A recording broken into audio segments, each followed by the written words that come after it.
gets rough, in this life just seems so tough. Make we talk, my people, make we talk. When this town becomes an ugly place, don't let it erase the smile from your face. Make we talk, people, make we talk. Good afternoon, good afternoon, good afternoon. Welcome to the Make We Talk program this afternoon on WZPP and WZOP. I am your host, Jeffrey T., the man in the hot chair. The man in the hot chair. This afternoon, I'm going to have with me none other than the man himself, Jamaican by birth, hail from Waterhouse, Wilfred Rattigan. We'll be speaking to Mr. Rattigan in just a moment. You know, so many things is happening in Jamaica. So many things happening in Jamaica right now. Just so many things happening in Jamaica right now that is unbelievable. That, you know. Good afternoon, Mr. Rattigan. Welcome to the program, sir. How are you, Jeffrey? Thank you for having me. I am doing good. Bless up yourself and to all your devoted listeners. Oh, yes. Thank you very much. And all our friends are on YouTube listening to us, you know. So. Oh, good. Outstanding. Yes, we're live on YouTube too. Mr. Rattigan, welcome to the program once more. You see what's going on in Jamaica, in the land of wood and water, as they would say. So many things happening. The Prime Minister of Jamaica said the war on drugs and guns are two sides of the coin. I'm going to play a clipping by the Prime Minister of Jamaica when he was addressing the August body of the International Drug Enforcement Conference. Yes, Drug Enforcement Conference. Yes, indeed. Let me find the clipping here that our listeners can hear what the good Prime Minister of Jamaica said. Because we don't want anybody to say that we're talking things when I go so. This is what the Prime Minister said. Hold on a minute. I'm getting it here. We're speaking to Wilfred Rattigan, retired FBI agent, talk show host. Here it is. Jamaica's real interest lies in the control of illegal weapons that support the drug trade. An important part of us tackling the illicit drug trade, cooperative way, in a networked way, is reciprocity. The war on drugs must be reciprocated, complemented, and fought in parallel with the war on guns. The two are a flip side of the same coin. So we no longer say the war on drugs. We're now saying it's a war to save lives, not just from drugs, the abuse of drugs, but also from the use and abuse of guns. I would like to introduce a consideration to this august body of law enforcement. That gun is a drug. Persons who are using drugs for a quick high or quick fix, trying to find happiness in a pill, are just the flip side of young men or dispossessed, trying to find power and respect, looking down the barrel of a gun. Many are addicted to it. If we really want to make an impact on the war on drugs, or rather to save lives, we need to play a similar effort on tackling the accessibility, the availability, and the use of illegal weapons. There is no drug trade without a narco army somewhere. Mr. Rattigan, your views on what the good Prime Minister of Jamaica said, sir? Well, the first thing is that I'm disappointed that the Prime Minister didn't use the opportunity to meet with the functional equivalent of the FBI from South Africa. A man by the name of Dr. Jeffrey Labia, who is in charge of the Directorate for Priority Crimes Investigations, also known as the Hawks. That man was in the audience. And I greased the skids of the Prime Minister, the Minister of National Security, and the Police Commissioner to meet with this man because Jamaica and South Africa have similar crime problems. The difference is that they're trying all kinds of things and they're making a dent. And it would have been useful for them to meet with him and establish a relationship and even have a bilateral where they could second people to South Africa and South Africa could second people to Jamaica and make it a two-way learning experience because you have similar problems. The problem Jamaica is facing, some of those problems the U.S. cannot help you because the U.S. doesn't have that kind of a problem. Like, for example, the bank robberies and cash in transit heists. When was the last time you heard about a Brinks being robbed in the U.S.? I haven't heard about one for a long time, but in South Africa they happen. And so they could have shared information, and that's what I was trying to do. Establish a relationship and share information. And they didn't see the opportunity to meet with the man because I spoke with him before he went to Jamaica. I spoke to him while he was in Jamaica, and I've spoken to him since he's returned to South Africa. And he said no one contacted him. That's a disgrace. That's shameful, and it suggests an unwillingness to meet with people who are in a position to help you fight crime. Therefore, I can safely conclude that Jamaica is not serious. When I say Jamaica, I'm talking about the people in charge of fighting crime. They're not serious about doing it. Now, getting to your point about what the Prime Minister said. Yes. It's clear to me that he has no idea what he's talking about. Somebody gave him a speech to read. He hasn't given this serious thought because if he had, he wouldn't have made that speech, trying to make a connection between drugs and guns, which he didn't make, by the way. And then when he's talking about, drugs and guns, and that it's flip side of a coin and you have to fight. Why didn't somebody should have asked him, what's going on with the drug find out at the Ian Fleming Airport in Boscobel, St. Mary? We haven't heard about the arrests that have been promised. They promised that they would arrest people. We haven't seen anything coming out of that. What happened to the plane that crash landed off of the coast of Clarendon? We haven't heard anything about that. About the occupants and the contents. We have heard it. From people who were on the shores and witnessed what took place, but we haven't heard it officially from the government, except that the Minister of National Security made a statement about a week or two later that the occupants of that aircraft, they left the island. And the question then became, well, how do you know this? Well, why weren't they arrested? And what investigation has taken place since, and what investigation will take place after? We haven't heard any answers to all of this. There have been numerous drug seizures and arrests, and we haven't heard anything about those cases. Now, he's trying to make a connection between it, saying that, the guns are coming in, and that's one of the reasons why we have the drug problem. Well, he should say to himself, because he admitted that that Jamaica has more than 100 illegal points of entry. Yes. Let me ask you this question, though, Mr. Rattigan. Retired FBI agent Wilfred Rattigan, hail from Waterhouse, the man of the soil. Let me ask you this question, Mr. Rattigan. Did you reach out to members of the security hierarchy in Jamaica and said to them that somebody from South Africa, that they should try and meet with that person? I did it through social media. I did it on my program, and I did it several times. And I know they're watching, or if they're not watching, people associated or affiliated with them, they watch the program, and they watch it religiously. Yes. And so I am absolutely sure the message got back to them. I am absolutely sure of that. Okay, Mr. Rattigan, we get up this morning and we hear about a triple murder in Grandspan in Jamaica. We hear about another murder somewhere in St. James and in Westmoreland. Take off your Jamaican citizen hat and put on a FBI, a law enforcement hat, and an attorney at law hat. Do you think that Jamaica, or the politicians in Jamaica, or should I say the Minister of National Security in Jamaica, is really stemming the crime pandemic we face in Jamaica? And do you believe that Jamaica is knocking behind Haiti's back door? Well, look at it this way. Let's answer the last question first. Yes. Jamaica knocking on Haiti's back door.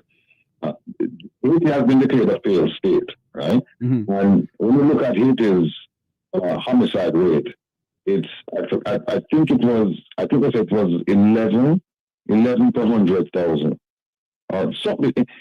some in that region, but they have what, 10, 11 million people, right? Jamaica, with less than 3 million people, has one of the highest homicide rates in the world. It's 52 per 100. Right. 52 per 100. So I think Jamaica should take a step back and start thinking before they start criticizing Haiti. Haiti doesn't have a really solid functional central government. That's true. But if you look at the homicide rate, Jamaica is way ahead of Haiti. Mm-hmm. Now, the first question as to whether or not these people in charge of fighting crime in Jamaica, if they're really serious, if they know what they're doing, the answers are resounding no. Mm-hmm. They don't know what they're doing, and they don't want to listen. That's it. They don't want to listen. And they think that fighting crime in Jamaica should be limited to state of emergency, zozos, and curfews. They think that's it. They talk about intelligence-led investigations and all this. They don't understand the concept. They say it because they've read it someplace, but they don't know how to properly utilize it. Keep in mind that the Minister of National Security stated last year that he's been spending 1.2 billion US dollars on enhancing the JCF. Since 2016, he said he's been spending that money. And when you talk to the police federation, they tell you that, hey, the policemen and women, they don't have enough ballistic vests. They don't have pepper spray. They don't have vehicles. They don't have good working conditions. They don't have guns. They don't have this. They don't have that. And then you say, well, where did the money go? Where did the money go? And that's a good question. Where did the money go? Because up to this point, we haven't gotten a proper assessment of how the money was disbursed. Who got the contract for what, when, and what product was it, and when was it delivered, and to whom? We haven't heard any of that. But what I can tell you I've heard from policemen and women telling me that they don't have vehicles to go out and patrol or go out and respond to crimes. To calls to come and secure crime scenes. They haven't. I've heard stories of policemen taking taxis to get to a crime scene, right? And that's it. In fact, I even have a case where a senior policeman, a mid-level policeman, sent me 3 invoices to purchase 3 engines for vehicles that are unworkable, vehicles just sitting in the yard that could be used to do what police work, but the vehicles are just sitting there because of lack of engines. And I asked him, I said, well, what about the money that the Prime Minister and the Minister of National Security and the Police Commissioner, what about the money that they've talked about? And he said, well, it hasn't filtered down to us. Wilfred Rattigan, we're going to switch here because we don't have enough time here. We don't have an hour on the program here. And we're live on WCPP and WZOP. The numbers to call are 850-446-0562. That's 850-446-0562. We're talking to retired FBI agent Wilfred Rattigan, talk show host, a man in his own right who continues to stand for the people of Jamaica. We're going to switch gear, Mr. Rattigan, to the Integrity Commission. What is your views? And I am the first person apart from other members in Jamaica of the People's National Party. I'm the first person outside of Jamaica, I don't know if you did it, to call for the resignation of the Speaker of the House of Representatives, Ms. Dalrymple Philibert, to resign. She did so, Mr. Rattigan. And when she did so, we're not assuming anything or accusing anybody of anything. But your views on the whole idea of Ms. Dalrymple resigning from the Parliament of Jamaica based on charges that the Integrity Commission brought against her, sir? Yeah, I've been told that she resigned. Very few people call for her resignation. And the people who call for her resignation, most if not all of them, call for her to resign from being the Speaker, but not from being an MP. So the clarion call was for her to just step aside. What she did was resign from both positions. And I'm being told by a senior member of the party that the reason why she resigned was because she was tired of being criticized and being under the spotlight. So she resigned from all of this to just go home. Now, that may very well be the case. I leave that up to the public to decide based on the facts. But here's what we know. I also found out that the vehicle was not imported, that the vehicle was purchased in Jamaica. Motor sales, I believe. What we do know is that well, there are some issues about the loan and the title, because she didn't apply for the loan, she didn't make the down payment, but the title ended up in her name. She got the concession from there's a concession given because the vehicle was supposed to be used for government purposes, or whenever it's used for government purposes, then she would get, in addition to the concession, she would get the upkeep, maintenance, that stipend every month. And right. It's my understanding of taxpayers' money. Yeah, it's my understanding that she actually received that, right? So the loan's being paid, the title is in her name, the concession was granted, she's getting the monthly stipend from the government for using the vehicle. But then when she was interviewed, she said the primary users of that vehicle were her sister, her sister's husband, and her sister's son. And she said, I occasionally used it. So we want to go and see if she occasionally received a stipend or she was receiving it every single month. I think she was, Well, there's a problem there for somebody who occasionally uses the vehicle. Now, when they interviewed the sister said, no. The speaker was the one who used the vehicle consistently. And that she and her family used it occasionally. So right there we have an issue. So if I'm the corruption prosecutor, what I'm going to do is I'm going to arrest everybody and call it a conspiracy.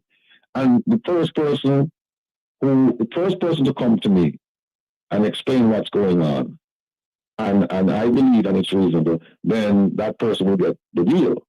Everybody else will face the wrath of justice. But there's no way I'm going to let everybody. I'm going to let people walk. I'm going to make this into a conspiracy, right? Because she's pointing the finger at the sister's pointing the finger at her. Then the bank is involved. We don't know how that whole system came about, where the title ended up in somebody who didn't apply for the loan and didn't put the down payment down. We don't know about that. So we're going to have to try and figure out all of that. So I think that there is more to this, why she would just sum it up and resign, because she, based on something that the minister of Holness on Wealth, Holness on Wealth, it's really Holness on Wealth. I stand corrected. It's health and wellness, not health and wealth. No. And he put something out in the public domain saying that he was sorry to see her go. She's a pillar of the community, and she served the people well, and he relied on her for advice and all this kind of stuff. So the question is, why would she walk away from her own people if she's that dedicated? If she's that beloved, why would she walk away from her people? I think, and this is just my opinion, that she walked away because there's something else there. I don't know what that something else is, but I think there is something else there. Yes. And I think, walking away would kind of like calm the public's interest in this, that they would say, okay, you know what? She gave up all her positions, so there's no point in going after her. Well, I say go after her with the full force of the law. However, there's something I need to tell your listeners. Go ahead, man. While we're looking at what the former speaker did, and we're looking at the fact that a director of the Integrity Commission was shot, his briefcase stolen, we should not lose sight of the fact that the DPP can play a role in all of this. But before you get to that, Mr. Rattigan, let us speak about the Integrity Commission. The gentleman getting shot. The junior director of the Integrity Commission shot at their office in New Kingston. We also want to have, wherein the executive chairman of the Integrity Commission, Mr. Greg Christie, was asked some questions by journalists, and his response was this. On the shooting. Should ask the government, no? What does it mean, sir? Ask them what that means. What's your thoughts on the shooting? Should ask the government, no? What does it mean, sir? Ask them what that means. And because he said that, Mr. Rattigan, member of civil society and other members of parliament are calling on Mr. Christie to resign. What is your views on that, Mr. Rattigan? And then we can go into the DBP thing. My advice to Mr. Christie, twofold. Mr. Christie, reach out to me, because whenever you do your investigation of corrupt politicians, keep in mind that there is an international arm to this. I believe your investigators are looking at it locally, but keep the One Jamaica Legal Defense Foundation in mind, because we have the ability to reach out and obtain information, and the information is publicly available in the US that we can share with you that can help you to prepare a complete and comprehensive picture of what's going on with whomever it is that you're investigating. Second point, my advice to you is ignore ignorance. When people start calling for your resignation simply because you asked a question and you said, they should ask the government about it, just simply ignore them, move on, and continue to do the work you're doing in terms of investigating corruption in Jamaica. Mm-hmm. I have nothing to say to them because it's a shiny object. Mm-hmm. And Jamaican people, please do not follow the shiny object, because the shiny object is a distraction. It's taking away from what the real issues are. The real issues are, one, did the former speaker violate the Integrity Commission Act of 2017 by intentionally providing false information, or intentionally failure to provide information, right? Mm-hmm. Either by commission or omission, she did not provide the information. Second thing is, focus on why was this man targeted. But before you focus on him being targeted, the director of the Integrity Commission, go back and look in Parliament and see who described this man, what was their complaint about this man, and how his name was mentioned in Parliament, mm-hmm. and see if there's any connection that could be made there. I don't know what connection can be made, but I'm trying to give you the parts to the picture so that you can assemble them and you can see the whole thing for yourself, mm-hmm. In its true light. And then the third thing is, look at the shooting itself. It wasn't a robbery. They didn't say, give me your money or give me your car. They said, mm-hmm. give me your briefcase. And then he refused. They shot him. They took the briefcase. So we need to know what's inside of that briefcase. We need to know who shot him. Because hold on, Mr. Rattigan, because the Deputy Commissioner of Police, Fritz Bailey, said that it is a motive of crime. It's a robbery. The thief a briefcase because he went to a certain banking institution in New Kingston, and then they trail him back to the Kingston office of the Integrity Commission. But it looked very suspicious to me, sir. Did he give any evidence of that? How does he know that that's simply because look, lots of people go inside about their withdrawal funds. And why did they pick this one man out? Why didn't they follow somebody else? Does he have any evidence of that?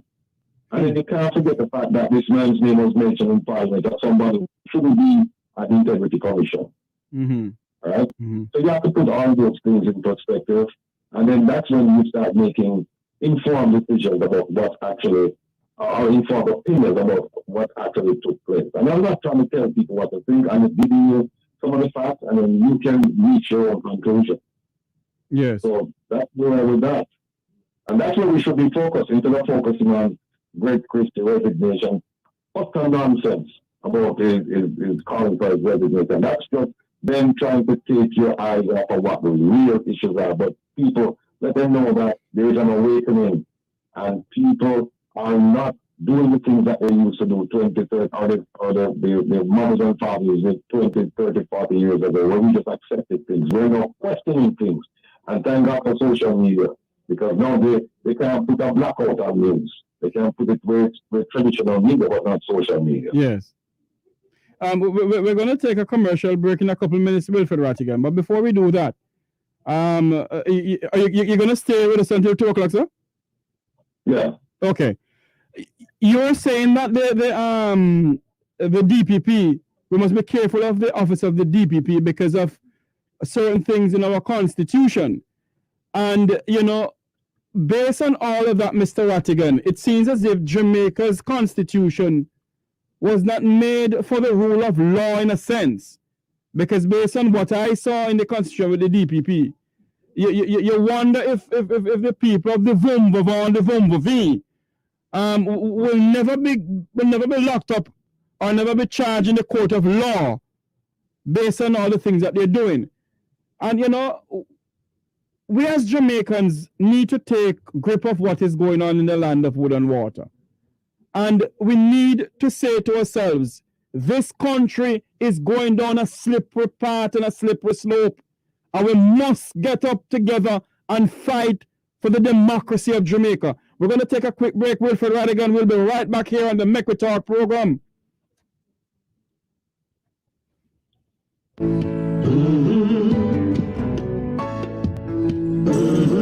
You're listening to WZOP 92.7 LP FM.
life just seems so tough. Welcome back to the Mecca Talk program this afternoon. I have with me retired FBI agent Wilfred Rattigan. Mr. Rattigan, welcome back to the program, sir.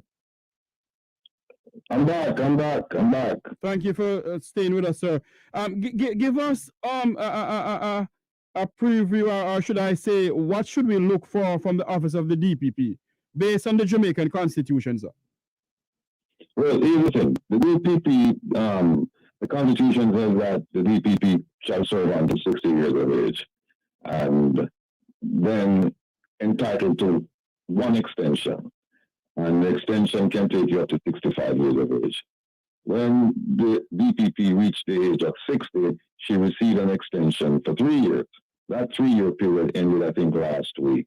Mm-hmm. And so the government decided to amend the Constitution to make her tenure up to 65, Mm-hmm. because they wanted to have it comply with the civil service law that says that civil servants can go up to 65. I know that judges can go up to 70. But here's the problem with that. The Constitution is the supreme law of the land, and every other law is considered inferior and subject to the Constitution. So why is it that they saw it fit to bring the Constitution to match with the Civil Service Act when it should be the other way around? The Civil Service Act should be amended to comply with the Constitution. So that's an issue for the courts, and that's being decided right now. But think about it. What is this the DPP going to do in the next 2 years that she hasn't done in the years that she's been there? I think she's been there like 15 years, somewhere around there. Yes, 15 What is she years. going to do in 2? Yeah, what is she going to do in 2 years that she hasn't, she didn't complete in 15 years? And I say that to say this. When I'm trying to pull it up. Oh, here it is. Yes. If you're just joining, go ahead. No, please, go ahead, sir. No, if you're just joining us, we're talking to Wilfred Rattigan, retired FBI agent. Our numbers are 850-446-0562. We have a couple minutes leave on the program here. Mr. Rattigan, go ahead about the DPP and the Constitution, sir. Right. Now, she's coming back. She's back based on the amendment to the Constitution. But here's something I'd like your listeners to keep their eye on. Yes. Section 94 of the Constitution. Section 94, subsection 3. It says, and by the way, before I do that, let me just say, under the Integrity Commission Act of 2017, the person who is responsible for prosecuting corrupt politicians is the corruption prosecutor. There's an office over there that they do that. However, they're subject to the DPP because the DPP under the Constitution is the supreme prosecutor in Jamaica. And here is where our supremacy, one of the sections where our supremacy comes in.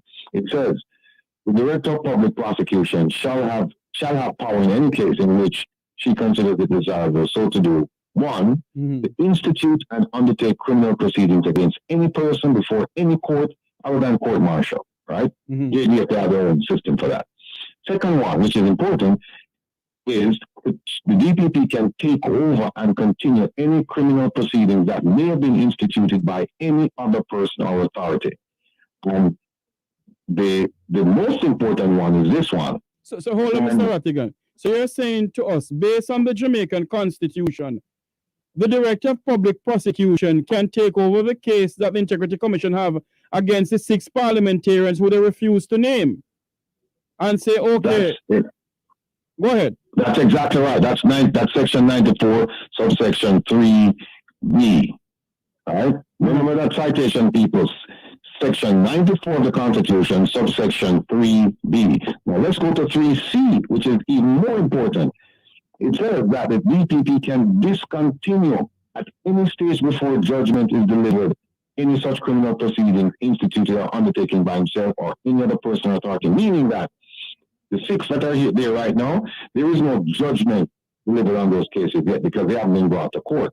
But it says that the DPP can discontinue at any stage before judgment is rendered in such criminal proceedings. Hold on, Mr. Rattigan. We have a call coming in.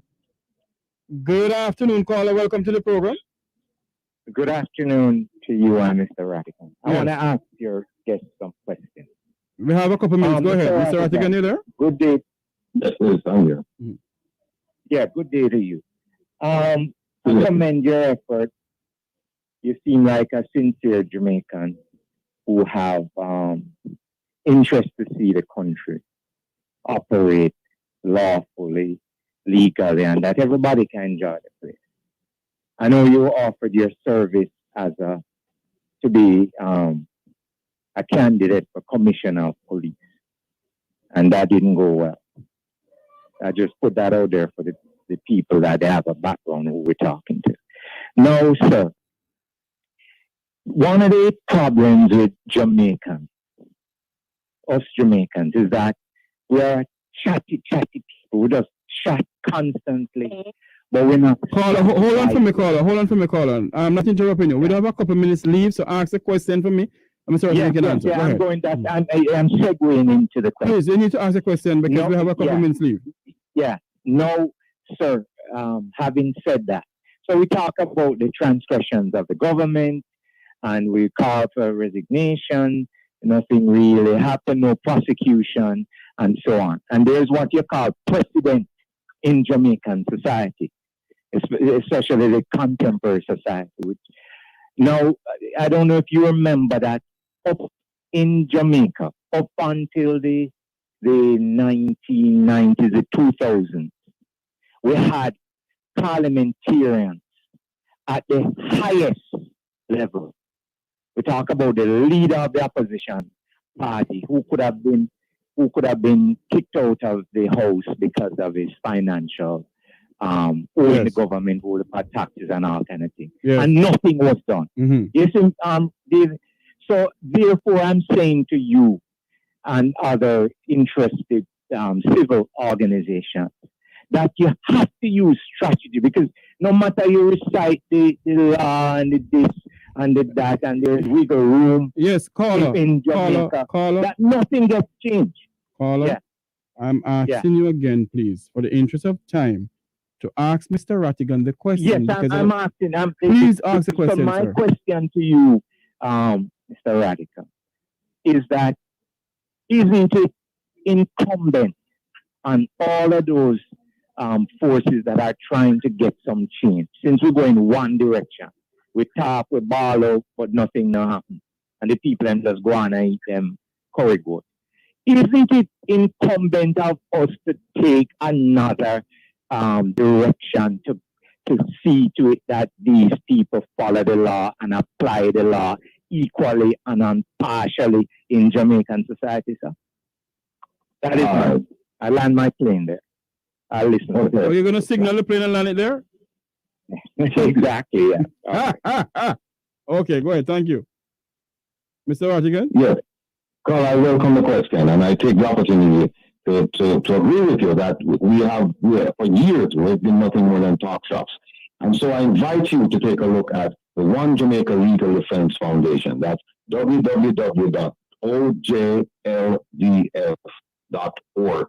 And that organization is set up exactly to address the issues you just raised, where it seeks now to hold corrupt politicians or hold the government accountable in three ways. One, by filing lawsuits, which I did already. I filed my lawsuit against Minister Camilla Johnson-Smith. In fact, we have a second hearing next month. So we'll file lawsuits wherever we can get jurisdiction, whether it's Jamaica, the US, UK, Canada, wherever we can get jurisdiction, we will do so. The second one is to launch a public relations campaign for certain issues. For example, the beach issue, where Jamaicans don't have unfettered access to beaches because of the arcane laws and because of the fact that the Prime Minister and the government, they won't do anything, because some of the best beaches in Jamaica, they're owned by resorts.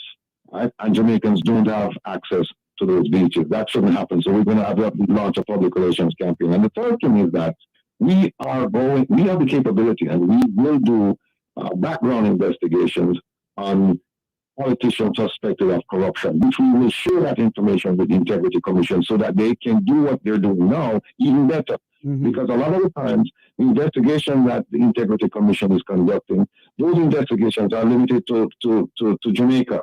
We have the ability to provide information regarding assets of some of these politicians that exist outside Jamaica. So there are things that we can do that we're gonna compile all of this information and we're gonna send it to them and say, look, use this as intelligence because now you know where to get the information so that then you can officially ask for that information and use it in your investigation and your prosecution. So to answer your question, you're right. Previously, nothing was done. Going forward, things are being done. And tune in. I urge you to tune in to Wilfred Rattigan on a Saturday at 3 o'clock New York time, 2 o'clock Jamaica time, and also to visit the One Jamaica Legal Defense Foundation Fund. By the way, we're asking for a donation of 100 US from every person who can hear my voice, Jamaicans and non-Jamaicans, because it's going towards a worthy cause. It's going towards supporting investigations. It's going towards supporting public relations campaigns, and it's going towards bringing lawsuits. And I think that this has never happened before. It's the first time. So let's give it a try. Yes, because we're appealing to every members of the diaspora who can hear us because we have over 500,000 people listening to us in the diaspora. We're on 7 radio stations, WZPP and WZOP, WHOT in Tampa, WZPPradio.com, on INI Radio, 102.3 FM in Hollywood, North Miami, 105.3 FM in Vanilla Beach, 99.7 FM in Orlando, and 1590 AM in Tampa. So Jamaicans from all over this place listening to us, support the, go ahead, Mr. Rattigan, the Global Fund? The One Jamaica Legal Defense Foundation. Yes. It's www.ojlbf.org.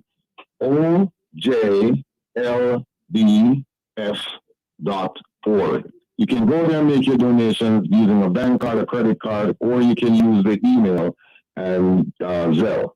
If you can't send $100, that's fine. If you can only send 5, it's fine. Every miko make a muckle, one cocoa full basket. And if you can send 10,000, that's also fine. And by the way, it's a tax exempt organization. So whatever money you send to us, you can write it off of your taxes next year.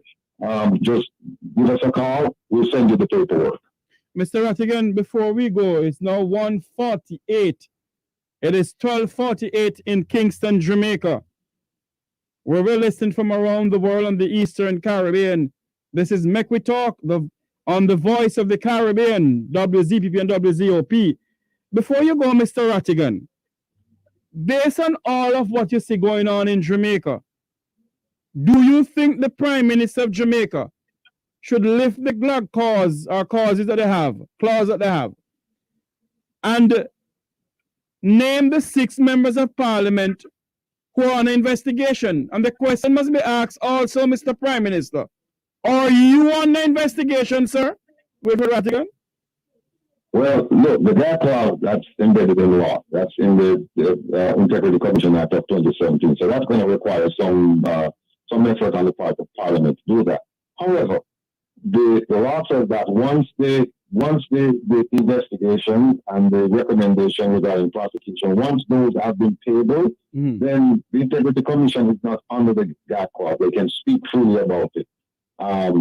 Within certain confines. But the important thing, the triggering effect, is the tabling of the report. Once the report has been tabled, then the Integrity Commission can speak about it. As far as the Prime Minister, whether or not he's a named person in these reports, I won't say anything. I'll just leave that for the Integrity Commission or for the appropriate authority to come out. Or maybe for the Prime Minister to come out if he's there and do so in a similar fashion as the former speaker. Wilfred Rattigan, retired FBI agent, attorney at law, talk show host with Wilfred Rattigan. Welcome. Thank you for coming on the program, Mr. Rattigan. And don't be a stranger in the Make We Talk program now, sir. No, I won't. It's my pleasure. and remember, don't you trouble Zion. Oh yes, I will never trouble Zion, and I'll never signal the plane, and I won't drive the beat. Thank you very much, Wilfred Rattigan, for coming on the program, sir. Thank you. All right, you're welcome. Bye-bye. That was a retired FBI agent, Mr. Wilfred Rattigan, on the Make We Talk program here, speaking about issues that is facing the land of wood and water. I see wherein the United States government has pledged $100 million to back Kenya's led armed force into Haiti. It's in the news. The United States has pledged $100 million and asking other countries to do likewise to stem the political and economic crisis that the Haitian people feel on the hands of woodlands and on the hands of politicians.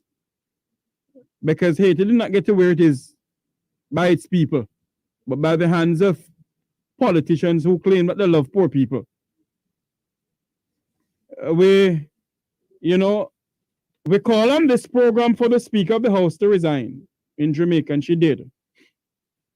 Now, what I will not call for, I will not call for the resignation of Mr. Greg Christie. I am not like the people of the Vumvavon, the Vumvavi. Mr. Christie is doing a great job in stemming, knocking out corruption in the land of wood and water. And if we have a person who is trying to assist in the corruption that is going on in the land of wood and water, why should we call on him to resign? Why would I call on the Minister of National Security to resign under his watch? It's going to reach nearly 1,000 Jamaicans are murdered under the watch of the Minister of National Security, Dr. Harris Chang. The time we take to call for Greg Christie to resign, we call on the Minister of National Security to tender his resignation here in the Commissioner of Police. For far too long, we put people inside there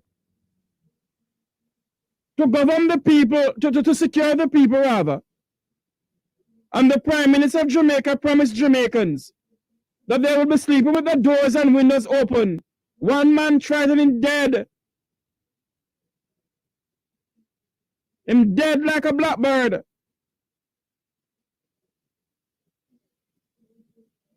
So I'm saying it this afternoon. But the time we take calling on Greg Christie, the Executive Director of the Integrity Commission, to resign, we need to call on the Minister of National Security to resign. A triple murder in Grankspen yesterday. Yet they said we're spending billions and billions of dollars on the security apparatus of the country. And they're shooting, people are just dropping like blackbird. Dropping like blackbird as if there's a gun range going on in Jamaica to shoot birds. Under the Minister of National Security watch, by the end of the year, don't be surprised if we don't reach 1,500 Jamaicans murdered. Don't be surprised. And the people who lives in Cherry Garden and Norbrook, and the people of Shajarta, and the people of the Vumvavon, the Vumvavi, they have security around them 24/7. While the poor set of Jamaicans, God help we. I must say good afternoon to the lovely lady, Pastor Doctor, the Honorable Paulette Dr. Anaki Thompson. Good afternoon to you, ma'am, for joining the program. I know you're a Jamaican who love to speak out again about your Jamaican people. About your Jamaican people who are facing the pans of hell. When I keep on telling the people of this country, when I keep on telling the people of this program, the Make We Talk program, that Jamaica is knocking behind Haiti's back door. Pong, pong, pong. Everybody laugh at me, so I must stop it. You'll never get there. Is it to start kidnapping people now? How can we just be talking and talking and talking and talking, and every 5 years they come with some shibangarang by saying to you, I can give you a better Jamaica, or the politicians of the Caribbean can say to the members of the various countries in the Caribbean, I can give you a better Caribbean. Put me in there. And when you put them in there, you don't see them again. You don't hear from them again. But when the time come around, they come with the most sweet, like any grater cake. Sweet like any sugar bun. Them in Jamaica will tell you in Jamaica, but if you vote for me, I will give you a proper road. I will give you water in the pipe. It is your fundamental right to have water. It is your fundamental right to have security. And when a government can't secure its people, then there is something fundamentally wrong with the government of the country. And the time has come for the people of Jamaica and the people of the Caribbean must say to the political leaders, enough is enough.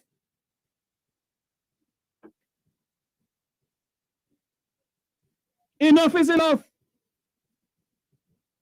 We can't leave a Jamaica for our children.